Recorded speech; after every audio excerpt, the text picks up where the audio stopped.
এটা হচ্ছে কোবরা মসজিদ। এটার অবস্থান হচ্ছে মাস্কেট ঘালা, মাস্কেট ঘালা। তারপরে দেখেন রবি উজু বানাইছে। এটা হচ্ছে মসজিদের অবস্থা, বিশাল এক এরিয়া নিয়ে মসজিদটার অবস্থান। এটা আলহামদুলিল্লাহ আল্লাহর নিয়ামত, আল্লাহর রহমত। এ হচ্ছে মসজিদের মেইন মেম্বার গম্বুজ। আর এটা হচ্ছে এগুলা 4টা গম্বুজ আছে 4 কোণায়। মাশাআল্লাহ আল্লাহর রহমত। এখানে ঢুকার সাথে সাথে পুরো শরীর আলহামদুলিল্লাহ শীতল হয়ে গেছে।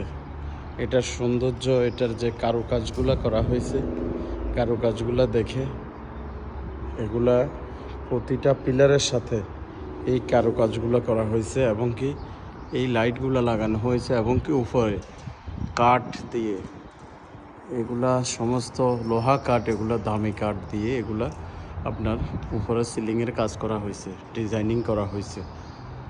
আলহামদুলিল্লাহ আজকে প্রথম, এত বছর ওমানে থাকি হিসেবে আজকে প্রথম এখানে আসতে পেরে অনেক ভালো লাগছে। আমার ছেলে উজু করছে, এখন নামাজ পড়ার জন্য যাচ্ছে।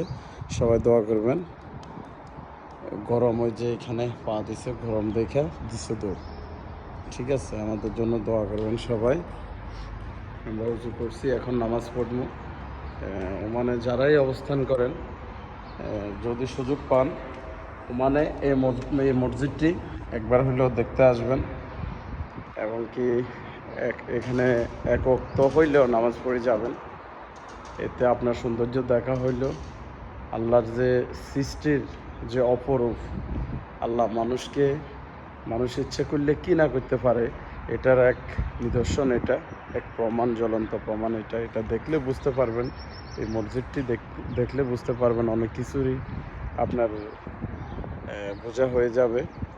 ঠিক আছে, যদি সুযোগ পান আসবেন অবশ্যই, এখানে নামাজ পড়ে যাবেন, শান্তি লাগবে। আসসালামু আলাইকুম রহমতুল্লাহ।